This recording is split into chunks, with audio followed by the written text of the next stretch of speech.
Sambil jalan. Iya. Ngecek audio. Nggak nge-lag kan ya? Nggak ya?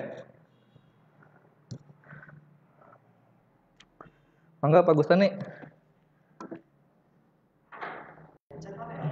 Ini headset nih.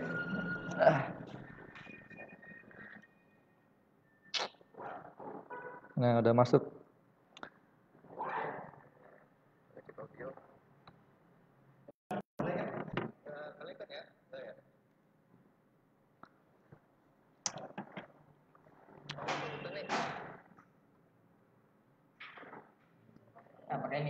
Iya, ini.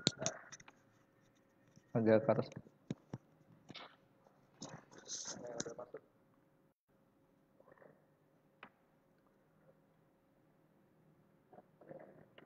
Agak lag, Sal.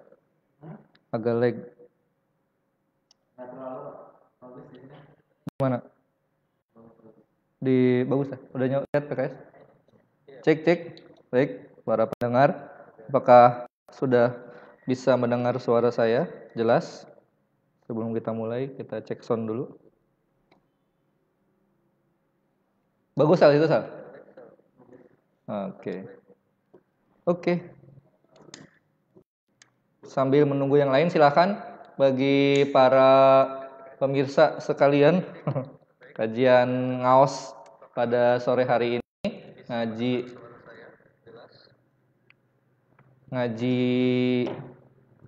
ngaos itu apa tadi tuh?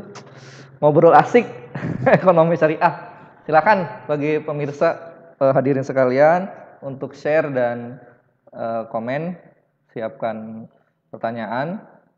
Kita hari ini akan ngobrol tentang seputar lingkup ekonomi syariah, ngaos episode 1. Nanti insya Allah akan ada giveaway untuk share dan komen terbaik ya, pertanyaan atau komentar terbaik. Nanti kita akan kasih giveaway, yaitu 200.000 untuk 4 orang pemenang.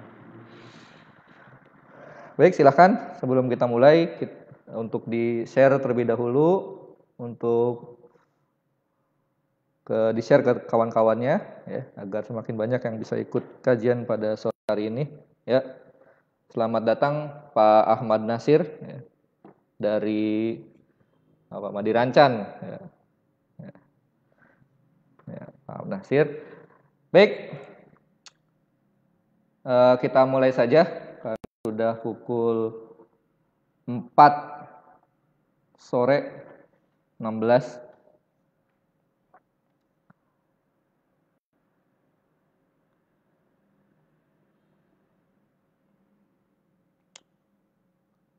Bismillahirrahmanirrahim. Assalamualaikum warahmatullahi wabarakatuh. Waalaikumsalam warahmatullahi wabarakatuh. Bapak Ibu sekalian yang netizen ya, yang berkumpul di Facebook. Alhamdulillahirrahmanirrahim, kita mendapat kesempatan untuk menyelenggarakan ngaos ya, ngobrol asyik ekonomi syariah episode 1. Yang menjadi narasumber kita pada sore hari ini adalah Ustadz atau Bapak dosen Gustani SEI MK SAS ya. SAS itu apa, Pak? Sertifikasi akuntansi syariah. Oh ya, sertifikasi akuntansi syariah. Jadi beliau adalah konsultan akuntansi dan keuangan syariah. Beliau juga dosen di Stay Al Islah Bobos ya. Baik, kita mulai kajian kita, ngaos kita pada sore hari ini dengan sama-sama baca basmalah. Bismillahirrahmanirrahim. Baik, Pak Gustani, mungkin kita akan mulai berbicara tentang ekonomi syariah yang sebenarnya yang harus kita pahami dulu sebelum beranjak jauh ke detail-detail itu.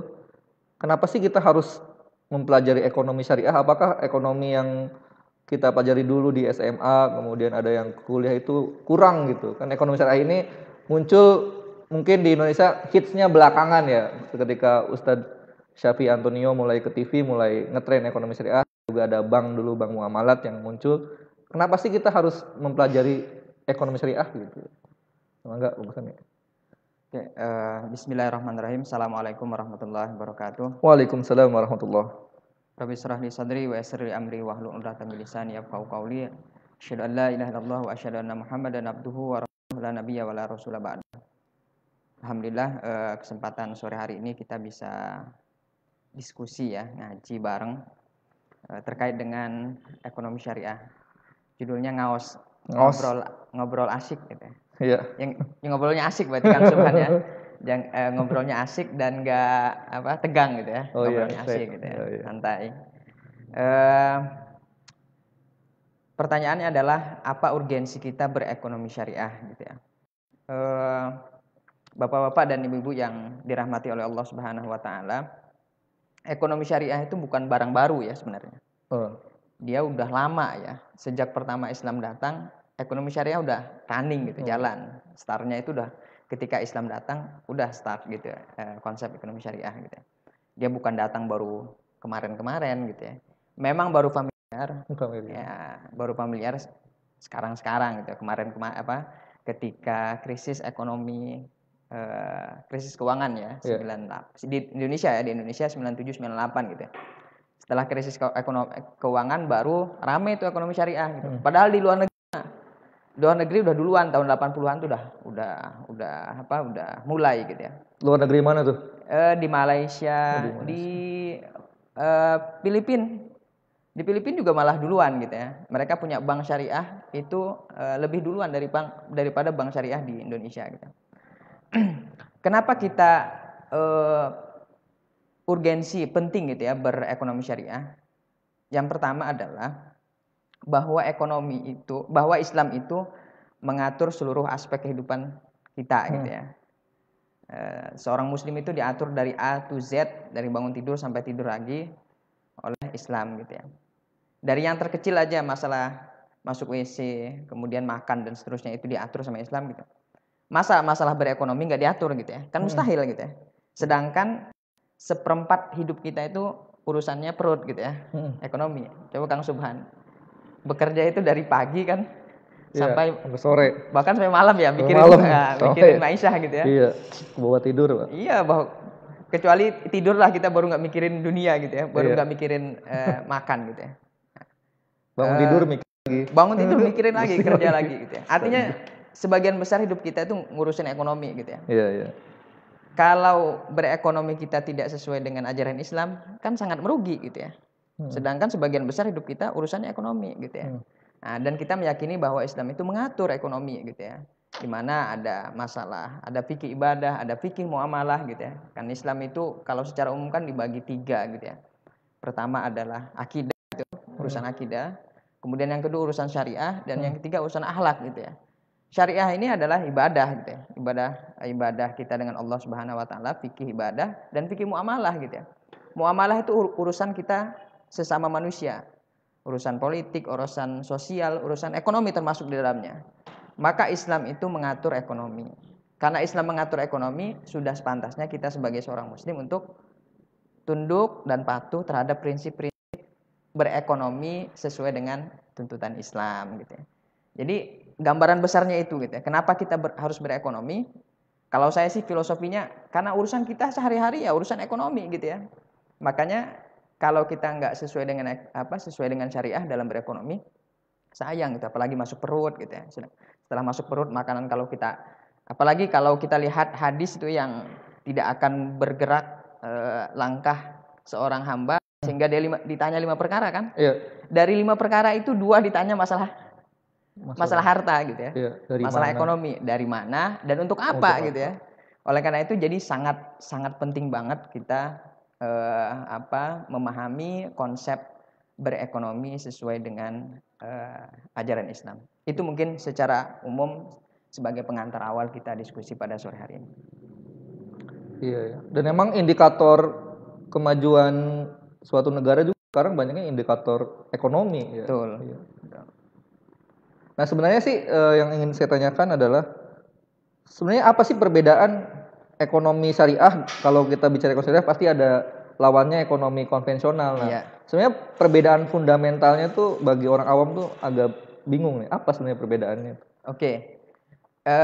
Biar untuk mempermudah ya kita untuk membedakan ini aktivitas saya ini apakah sesuai dengan konsep ekonomi syariah atau tidak gitu ya. Apakah kita melakukan transaksi jual beli, melakukan transaksi ekonomi gitu ya, jasa dan lain sebagainya, itu apakah sejalan dengan prinsip ekonomi atau tidak gitu ya. Jadi perbedaan mendasar bahwa ekonomi syariah itu perbedaan mendasar dengan ekonomi konvensional. Artinya ekonomi syariah itu adalah konsep berekonomi sesuai dengan ajaran Islam, itu yang penting. Kemudian apa kata kunci gitu ya, atau parameter dari berekonomi kita itu sesuai dengan prinsip syariah. Sebenarnya ada tiga. Karena kan gini, dalam berekonomi itu konsep dalam Islam itu bebas, sama dengan hampir sama dengan sistem ekonomi kapitalis ya, bebas gitu ya. Tapi ada tapinya gitu ya. Kalau dalam konsep ekonomi kapitalis kan bebasnya. Siapa yang punya modal dia yang berkuasa. Gitu. Tapi dalam Islam dia bebas, tapi ada batasannya. Bebas ada batasannya. Makanya dalam konsep kaidah fikih muamalah itu al aslu fil muamalah ibah la ayadul dalilan litahrimiha. Bahwa dalam berekonomi, dalam bermuamalah itu bebas. Makanya kata Rasulullah antum a'lamu bi umuri dunyakum gitu. Kamu lebih tahu urusan duniamu gitu ya. Termasuk dalam urusan berekonomi. Kita tuh lebih paham gitu ya. Makanya Rasulullah itu nggak ngasih batasan yang begitu ketat gitu ya. Maka ada kaidahnya dalam bermuamalah tuh boleh semua, bebas. Kecuali ada batasannya. Nah, batasan ini yang perlu kita ketahui. Batasan ini yang kita pahami. Sehingga ketika kita berekonomi, berinovasi dalam berekonomi, dalam bertransaksi, itu tidak melanggar prinsip syariah. Apa parameternya? 3. Satu adalah terhindar dari yang terlarang. Mungkin kita mengenal ada istilah riba, goror, maisir, riswah, dan lain sebagainya. Itu adalah hal-hal yang dilarang. Jelas dalam Al-Quran dilarang bagaimana kita dilarang untuk memakan riba ya. Dalam empat posisi dalam Al-Quran itu kan surah Al-Baqarah, Ar-Rum, kemudian Al-Imran dan An-Nisa, Allah melarang riba. Yang paling kental mungkin di ribanya gitu. Kemudian yang kedua adalah harus sesuai dengan akad syariah. Akad syariah itu simple sebenarnya. Mungkin banyak tapi sebenarnya simple. Kalau kita identifikasi aktivitas kita sehari-hari itu sebenarnya semua sesuai dengan prinsip syariah, kecuali ada yang unsur yang dilarangnya gitu. Akad syariah itu gini, akad syariah itu dalam Islam tuh akad ada rumpunnya 2 gitu. Ada akadnya akad tabaru, akad tijari gitu. Akad tabaru itu akad sosial lah gitu. Iya. Kalau sosial itu kita berzakat, membantu orang, minjemin orang, kemudian hibah dan sebagainya, ngasih hadiah, itu adalah akad sosial. Akad sosial itu nggak boleh ada keuntungan, yang kita harapkan hanya apa? Hanya pahala dari Allah Subhanahu Wa Taala. Pahala. Nah ini kayak saya diminta sama Kang Subhan, ayo ngisi agenda ngawas gitu ya. Iya. Ini akadnya apa? Akad Akadnya sosial. tabaru sosial gitu ya. Sosial. Maka nggak boleh ada keuntungan yang saya peroleh gitu ya. Iya. Nah, kemudian yang kedua ada akad bisnis. Islam itu memberikan keleluasaan kepada hambanya, kepada umatnya untuk melakukan transaksi dengan akad bisnis. Tujuannya apa? Tujuan profit. Kalau kita bisnis itu tujuannya profit. Boleh nggak? Boleh gitu ya. Ngambil untung dari bisnis itu boleh. Yang penting akadnya akad bisnis gitu ya. Kalau akadnya sosial terus ngambil keuntungan itu yang melanggar gitu ya. Tapi kalau akadnya akad bisnis, ngambil keuntungan boleh. Cuma ada 3 akad bisnis tuh. 1, jual beli. Jadi kalau kita jual beli, ngambil untung boleh. Kalau nggak ngambil untung juga gitu ya. Kalau akad sosial tadi ngambil untung nggak boleh. Tapi kalau nggak ngambil untung boleh gitu ya. Kemudian yang pertama itu adalah akad jual beli. Jual beli ya, jual beli barang. Pada umumnya kita lakukan. Dan semua konsep jual beli yang kita lihat saat ini di masyarakat secara umum rata-rata tidak bertentangan dengan prinsip syariah gitu ya. Selama memang tadi barangnya ada, ya, barangnya spesifikasinya jelas dan yang lain sebagainya. Kemudian yang kedua rumpunnya adalah sewa menyewa atau yang disebut dengan ijaroh. Sewa menyewa ini bisa barang bisa jasa. Nah kalau Kang Subhan Pak Gustani, ayo ngisi acara ngaos, kemudian nanti fee-nya sekian ratus ribu, itu namanya akad tijari, Sewa. akad sewa, Oh ya, kayak dulu ijaroh. kan pernah itu apa, Mario Teguh kata per detik. Nah itu sewa Ya, berarti, sewa, jasa atau jasa. oh. Saya diminta untuk ngisi pelatihan. Udah deal-deal di awal tuh. Oh, sekian rupiah untuk sekian jam. Nah, itu namanya akad tijari.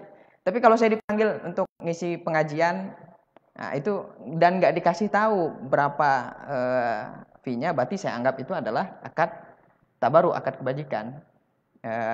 Ngarep boleh, tapi kalau nggak dikasih jangan marah gitu. Oh iya. Gitu. Jadi itu akad ijaroh, akad sewa menyewa. Paling banyak tuh ijaroh. Dalam kehidupan kita tuh banyak ijaroh. Guru ngajar itu ijaroh. Karyawan bekerja di perusahaan itu ijaroh, gitu ya. Termasuk presiden, ijaroh juga. Apa tuh? Presiden. Presiden. Iya kan Iya kan dia digaji ya. Ya digaji. ijaroh juga. Ijaroh gitu ya. kan jasa. Dan banyak lah. Paling banyak ini mungkin ijaroh. Makanya bisa dikatakan akad sapu jagat itu ijaroh. Ojek online ijaroh gitu ya. Banyak gitu ya. Kemudian yang ketiga adalah bagi hasil. Udah kerjasama. Untungnya dalam bentuk bagi hasil. Tiga ini. Maka identifikasi setiap bisnis yang kita lakukan. Apakah masuk kategori jual beli. Apakah masuk kategori sewa menyewa. Apakah masuk kerjasama gitu ya. Dan tiga-tiganya punya karakteristik yang unik gitu ya. Yang perlu kita pahami. Sehingga bisnis kita itu tidak terjerumus pada hal-hal yang dilarang. Dan yang ketiga parameternya adalah akhlaknya dijaga gitu. Nggak nipu, profesional, kemudian jujur dan sebagainya. Itu adalah akhlak seorang muslim. Jadi parameter kita bertransaksi sesuai dengan syariah itu tiga tadi. Satu, terhindar dari yang larang. Dua, akadnya sesuai dengan prinsipnya. Dan yang ketiga adalah akhlaknya dijaga. Oh ya, ini Pak Gustani terkait akad tuh. Saya pernah diskusi dengan ya mungkin murid Pak Gustani lulusan sarjana ekonomi syariah lah. Iya. Dia bilang gini, saya nggak bisa bantah karena saya nggak paham ya. Dia bilang gini, katanya sebenarnya ekonomi syariah sama ekonomi konvensional tuh sama aja. Yang membedakan hanya akadnya saja. Nah, apakah betul kayak gitu? Misalnya kayak kata dia, kalau di ekonomi konvensional namanya riba, bunga. Kalau di ekonomi syariah namanya margin. Nah, saya agak ragu juga, cuma saya nggak tahu apakah benar seperti itu apa enggak gitu tuh. Masa sih cuman beda covernya aja gitu. Ya. Itu salah satu perbedaannya. Salah satu perbedaannya. Perbedaan praktis itu di akad gitu ya. Iya. Tapi perbedaan filosofis itu jauh lebih esensial gitu ya. Karena kita berekonomi syariah, itu di sana salah satu yang perlu kita pahami adalah prinsip keadilan. Jadi dalam berekonomi syariah itu adalah kita tujuannya adalah untuk keadilan. Jadi dalam berekonomi itu Islam melarang kita untuk saling merugikan. Menzolimi itu dilarang. Jadi tujuan dari berekonomi syariah itu adalah yang paling filosofis itu adalah kita untuk mencapai tingkat keadilan yang paling inilah gitu ya, paling tinggi gitu ya. Nah, itu makanya salah satu perbedaan mendasar ekonomi syariah dengan ekonomi konvensional adalah terkait dengan distribusi. Kalau kita mengenalkan ada teori produksi, teori konsumsi, ada teori distribusi. Nah, Islam itu penekanannya ada pada teori distribusi gitu ya. Pada teori distribusi. Bahwa dalam teori distribusi ekonomi Islam itu kita meyakini bahwa Allah tuh udah ngasih kecukupan sumber daya. Di dunia ini udah Allah kasihkan dan cukup untuk manusia. Gitu ya. Permasalahannya ada di mana? Problemnya itu ada di mana? Ada di distribusinya. Maka Islam itu sangat concern pada distribusi kekayaan. Distribusi kekayaan itu sangat concern. Maka ada istilah, kita mengenal ada istilah konsep zakat, ya, konsep sedekah. Kemudian ada konsep yang lainnya ya, hibah, hadiah dan sebagainya. Itu adalah konsep ajaran yang diperintahkan oleh agama Islam. Tujuannya apa? Tujuannya adalah untuk distribusi kekayaan.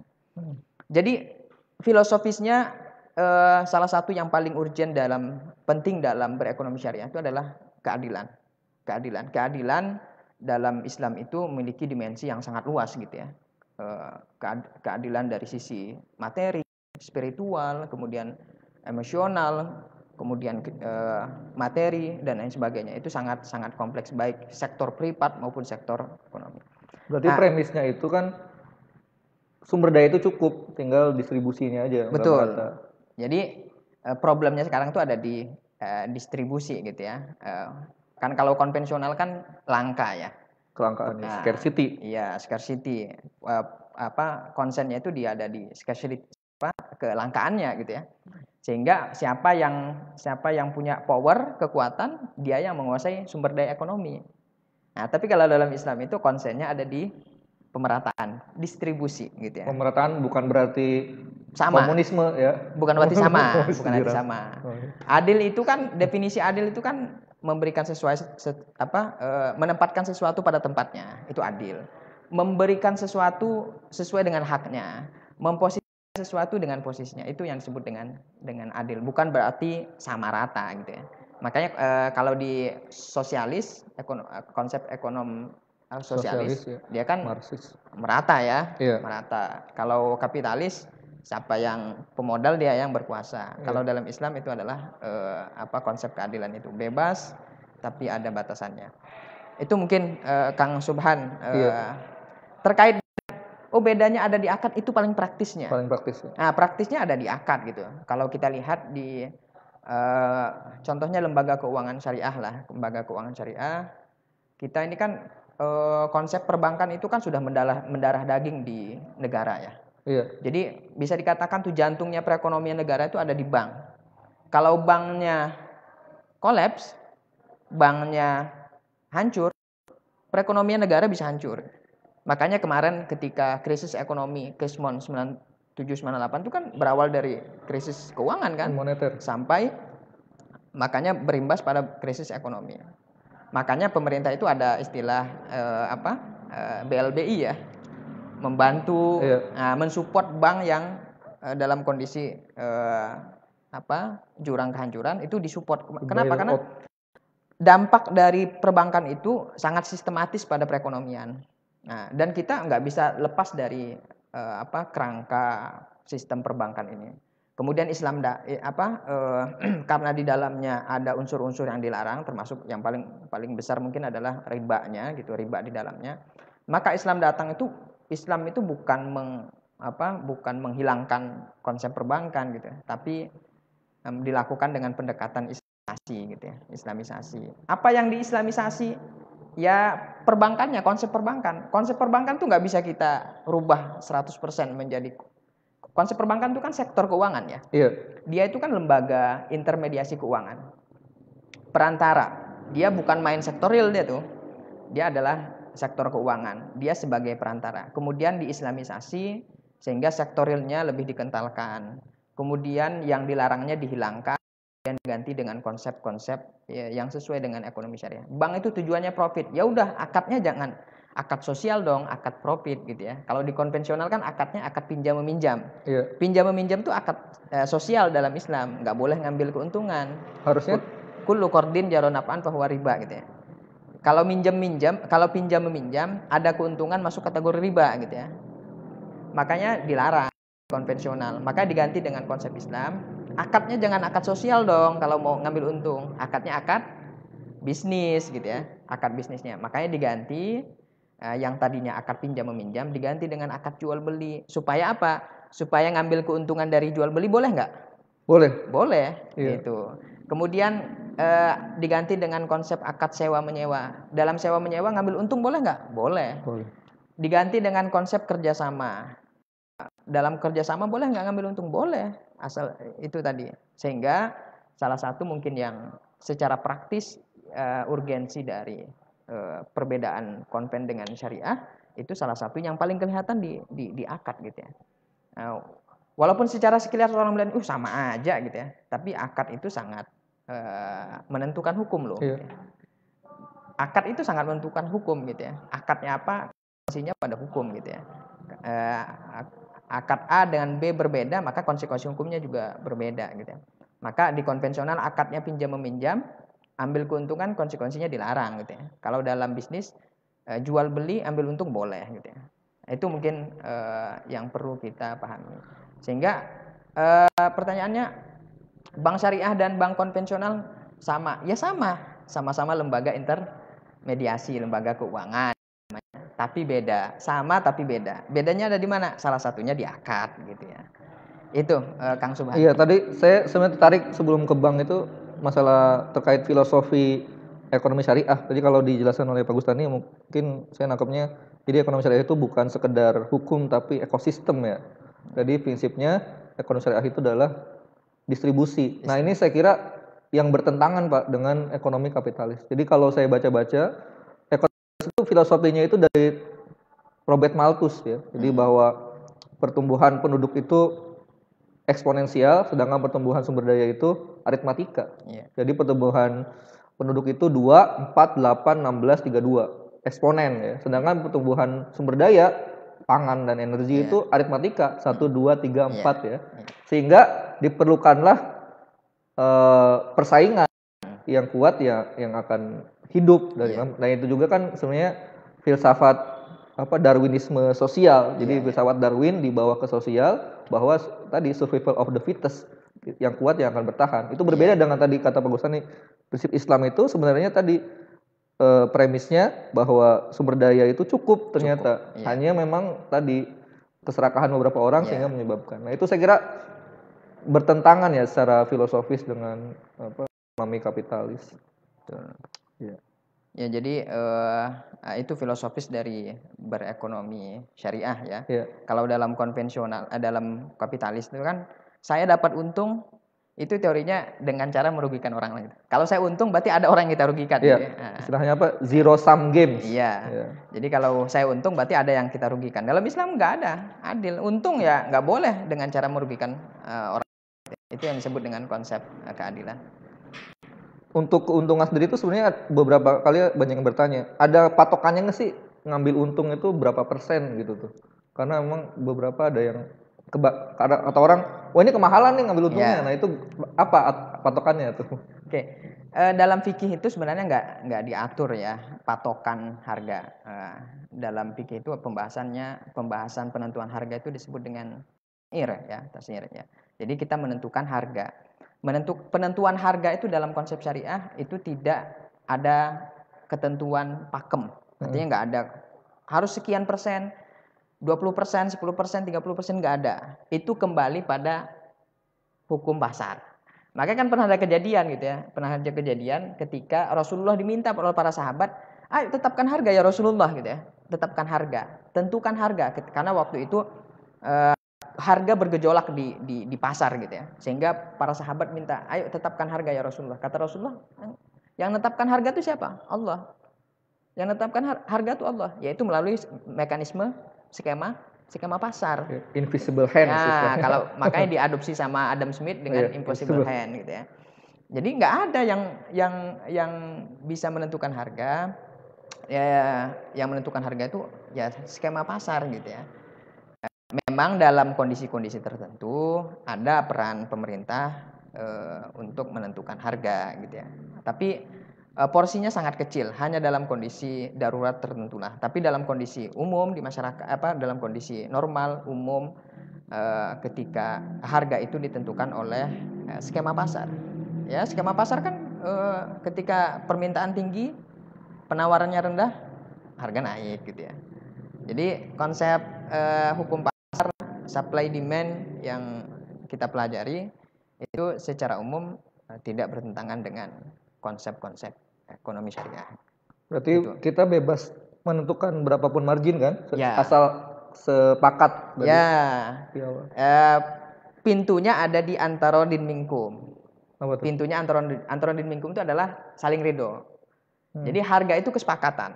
Harga itu kesepakatan antara dua belah pihak, berarti saling ridho dong gitu ya. Dan nggak boleh la tazlimuna wa la tuzlamun, nggak boleh menzolimi. Menzolimi itu kita memanfaatkan ketidaktahuan si pembeli dengan kita memanfaatkan ketidaktahuan pembeli terhadap harga sehingga kita kasih harga yang tinggi gitu ya. Setelah dia tahu, dia kecewa. Nah, ada zolim di situ, ada penipuan. Jadi penipuan itu adalah asymmetric information. Jadi ada salah satu pihak yang nggak mendapatkan informasi penuh terhadap akad gitu ya, sehingga itu dilarang. Tapi kalau dua-duanya ridho, harga tinggi, ya nggak masalah gitu. Kalau kasusnya kita nggak punya pilihan karena monopoli, hanya ada produsen itu dan dia menetapkan harga, hukum gimana tuh? Ada kalau Kan itu kita bukan ridho tidak ridho sih, karena tidak ada pilihan tidak kita. ada pilihan. Iya. Ya, kalau tidak ada pilihan, berarti kan memang hukum pasarnya seperti itu ya. Iya, Berarti monopoli. penawarannya di monopoli, dikuasai oleh satu pihak gitu ya. Iya. Tapi ginilah, penentuan harga itu ada di konsep kewajaran ya, kewajaran. Ya kita ngambil keuntungan itu ya yang wajar lah gitu ya, yang wajar. Selama itu dalam batas kewajaran, makanya dalam konsep ekonomi syariah kan konsep kewajaran itu penting gitu ya. Allah kan menyebutkan wala tusrifu gitu ya, jangan berlebih-lebihan. Termasuk dalam kita kalau ngambil keuntungan tuh boleh ngambil keuntungan yang berlebih-lebihan sehingga merugikan pihak lain. Maka konsepnya adalah tingkat kewajaran. Selama itu masih kategori wajar, maka itu disahkan aja oleh Islam itu sendiri. Monopoli juga kan tidak ada konsep monopoli dalam Islam itu yang disebut dengan ihtikar. Ihtikar itu memonopoli satu produk sehingga menimbulkan gejolak harga di masyarakat. Itu yang dilarang. Monopoli dengan cara ihtikar. Dengan cara ihtikar itu nimbun dulu barangnya, ketika barang langka, permintaan tinggi, harga kan naik tuh. Iya. Baru dia keluarkan. Nah, itu disebut dengan ihtikar dan itu dilarang dalam Islam. Tapi kalau monopoli itu berjalan karena karena skema pasar yang hanya dia sebagai pemain tunggal, ya nggak masalah gitu. Itu bukan monopoli yang dilarang. Iya. Allahu a'lam. Iya Pak, mungkin ini langsung ke inti persoalan kita pada hari ini kan kondisi ekonomi, daya beli menurun, kemudian juga pertumbuhan ekonomi juga minus, negatif ya. Dan mungkin bukan hanya kita, akibat COVID-19 ini banyak yang gulung tikar, masuk di tempat usaha saya juga sama, kerja saya juga sama. Dan banyak, kemarin saya lihat juga, bahkan Matahari Department Store bulan ini akan menutup 13 gerai. Karena memang minus, rugi belasan miliar. Nah, maksud saya,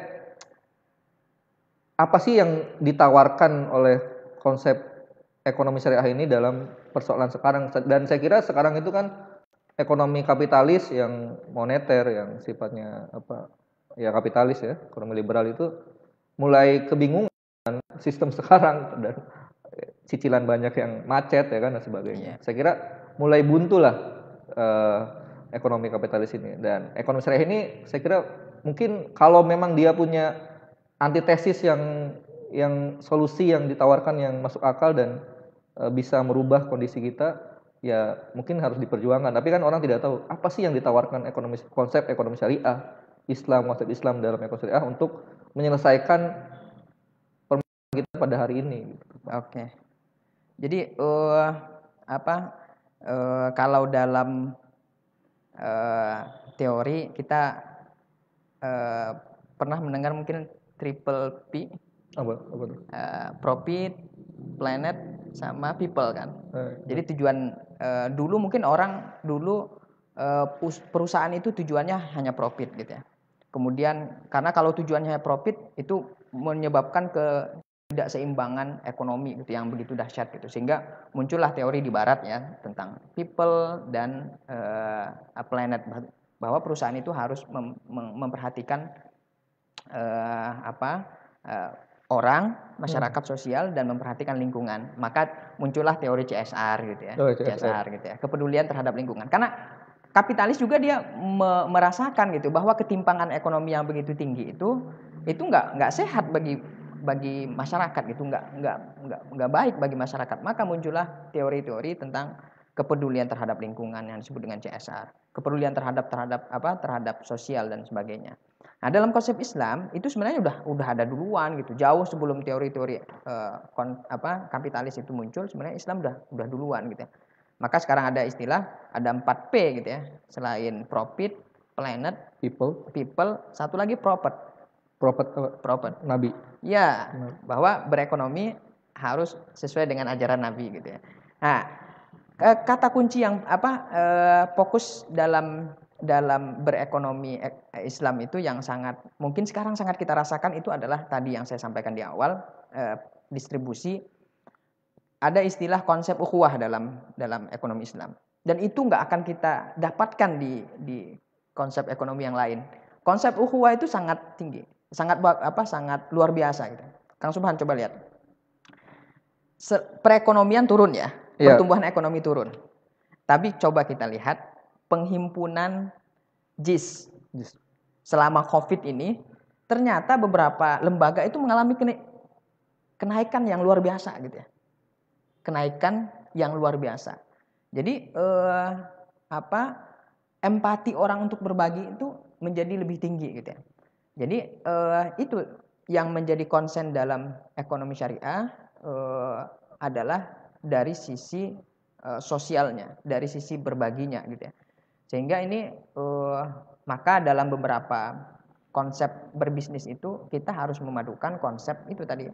Konsep bisnis dan konsep sosial itu harus seimbang dalam berbisnis. Dalam berbisnis itu konsep Islam mengajarkan kita dalam berbisnis konsep tujuan profit tapi sosialnya jangan dilupakan gitu. Bahkan kalau bisa seimbang, bukan hanya sebagian kecil gitu ya. Dan ini luar biasa gitu ya. Konsep ini luar biasa. Maka kita dapatkan di lembaga-lembaga syariah itu sebenarnya regulasi itu mewajibkan untuk menjalankan fungsi sosial gitu ya. Walaupun di konvensionalnya itu sukarela, tapi di syariah diwajibkan gitu ya. Sehingga ini menjadi konsep ukhuwah, konsep berbagi, konsep persaudaraan dalam ekonomi Islam itu menjadi sangat luar biasa di tengah perekonomian yang tidak menentu sekarang gitu. Itu adalah konsep yang jadi ketika ukhuwah kan kita akan berkolaborasi gitu ya.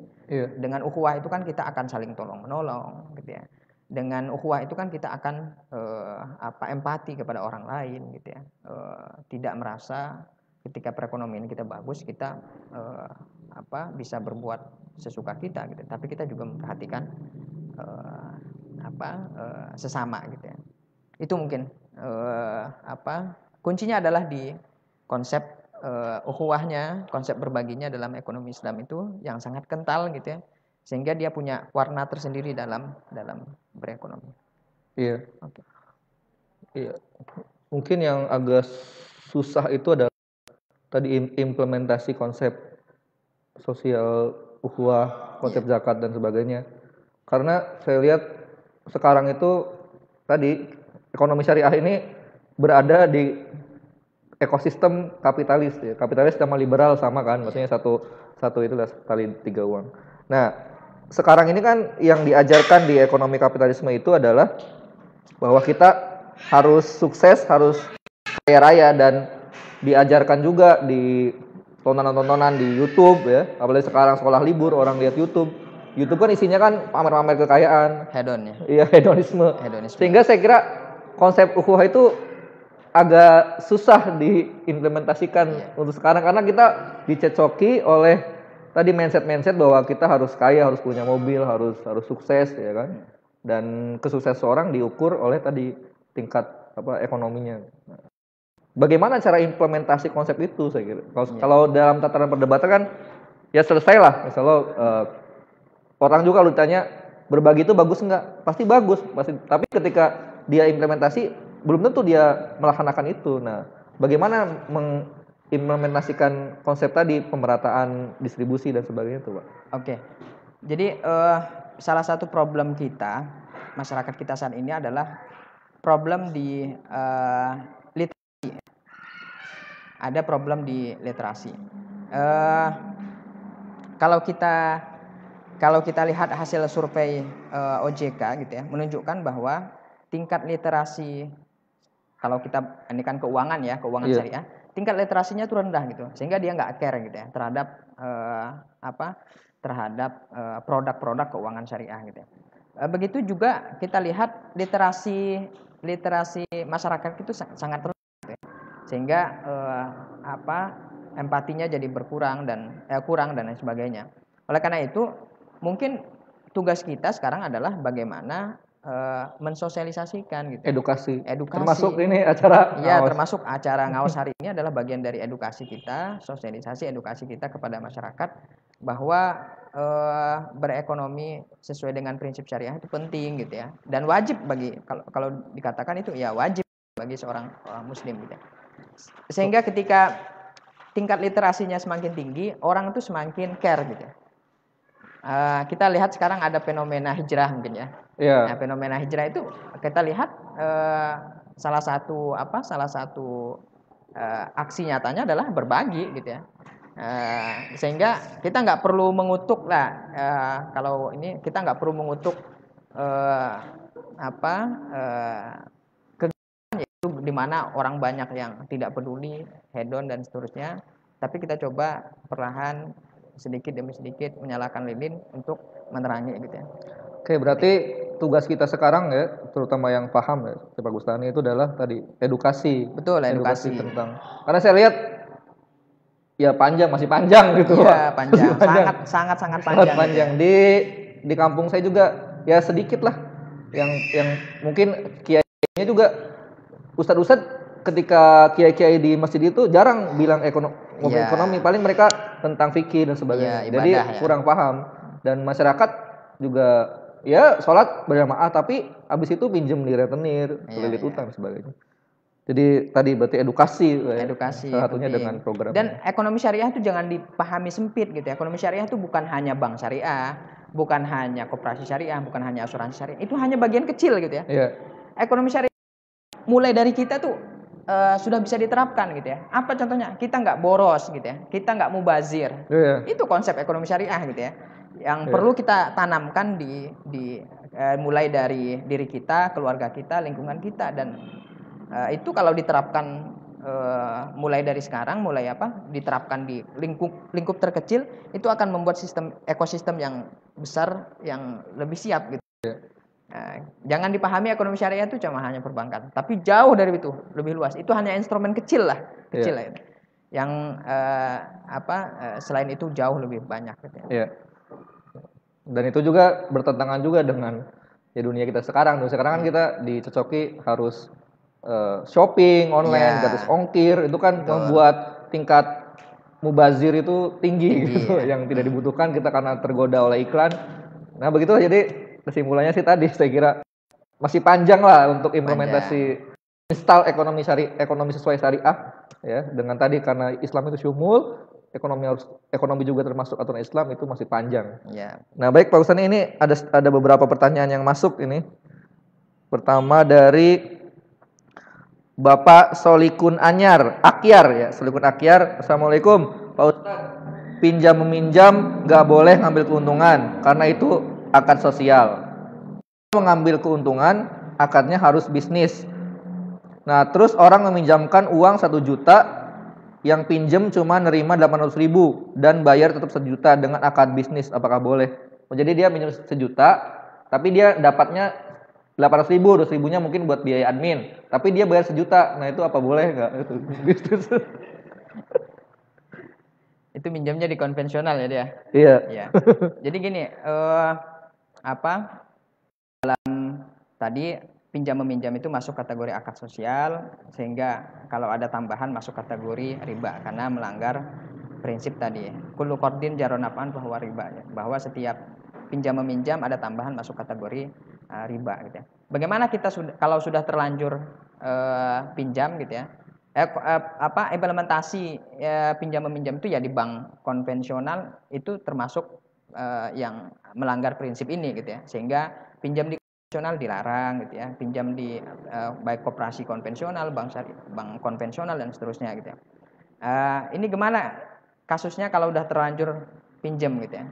Apakah kita balikin modalnya aja gitu ya? Iya. Pokoknya aja, terus bunganya ditinggalkan gitu ya. Iya. Tetap kita sebagai muslim yang baik, karena di awal akadnya itu adalah hutang dan kita harus bayar tambahan dan itu sistemnya udah kayak gitu, ya kita harus bayar full gitu ya. Maka segera kalau kita punya hutang konvensional, segera lunasi. Segera lunasi. Kalau ada pemikiran bayar pokoknya aja, salah kita gitu ya. Karena kita udah masuk ke dalam sistem itu gitu ya, dan kita mengharuskan kita bayar bunga dan seterusnya gitu ya. Maka segera selesaikan gitu ya. Segera selesaikan dengan cara apa? Kalau dengan cara yang kita mampu gitu ya. Kalau kita mampunya lunasi gitu ya. Kalau kita nggak mampu lunasi, yang penting niat kita untuk segera melunasi, ikhtiar kita maksimal untuk segera melunasi, dan kalau udah lunas jangan nambah lagi gitu ya. Gitu. Secara umum itu Kang Subhan. Ya. Ada lagi? Ini ada lagi nih dari Bapak Agung Setiadi. Saat kita kredit rumah dengan akad ijaroh muntahiyah bitamlik, kerusakan rumah saat sewa berjalan itu syariat tanggung jawab siapa Pak Ustadz? Bank atau nasabah? Terima kasih. Oke. Kalau dalam ijaroh, kan ada dalam ijaroh itu kan sewa menyewa ya, sewa menyewa. Berarti kan itu sewa menyewa rumah berarti ya. Sebenarnya pada prinsipnya biaya pemeliharaan, perawatan dan yang lainnya terkait dengan resiko kepemilikan barang. Berarti kan kalau kita pemilik barang, resikonya apa? Resikonya usang, kemudian resiko apalagi usang, hilang dan seterusnya, rusak dan sebagainya. Itu ditanggung oleh siapa? Pemilik barang. Jadi siap dalam akad ijarah siapa pemilik barang gitu ya. Kalau kita dalam sistem perbankan berarti yang memiliki barang itu adalah pihak bank gitu ya. Pihak bank. Maka pada dasarnya yang bertanggung jawab adalah pihak bank atau pihak BMT, pihak koperasi gitu ya. Tapi memang dibolehkan kita untuk kesepakatan di awal menjelaskan bahwa pada porsi mana kerusakan ditanggung oleh pemilik, pada porsi mana kerusakan atau biaya-biaya itu ditanggung oleh yang penyewa gitu ya. Makanya dalam akad sewa menyewa itu salah satu poin yang harus disepakati dan harus jelas di awal untuk menghindari goror atau permasalahan di kemudian hari adalah akadnya harus jelas di awal. Akadnya harus jelas. Akadnya harus jelas, hak dan kewajibannya jelas gitu ya. Makanya salah satu rukun dalam akad itu kan adalah ijab kabulnya harus jelas gitu. Ijab kabulnya itu penting banget gitu ya, sangat penting ya. Sekarang berarti ijab kabulnya tertulis gitu ya, hak dan kewajibannya tercantum di situ, kemudian harganya sudah jelas dan yang lainnya gitu.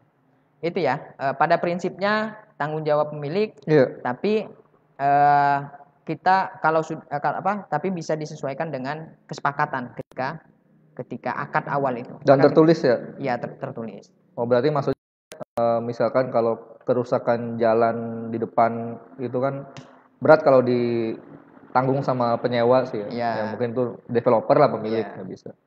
Jadi pada dasarnya dia tanggung jawab pemilik tapi bisa sesuai dengan kesepakatan. Ya, sesuai dengan kesepakatan. Gitu. Maka untuk menghindari permasalahan di kemudian hari ya harus jelas akadnya di awal gitu.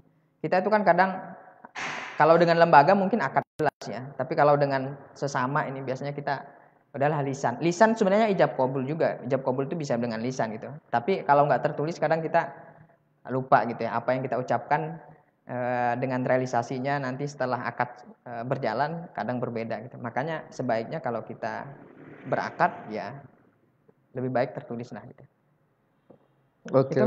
Oke.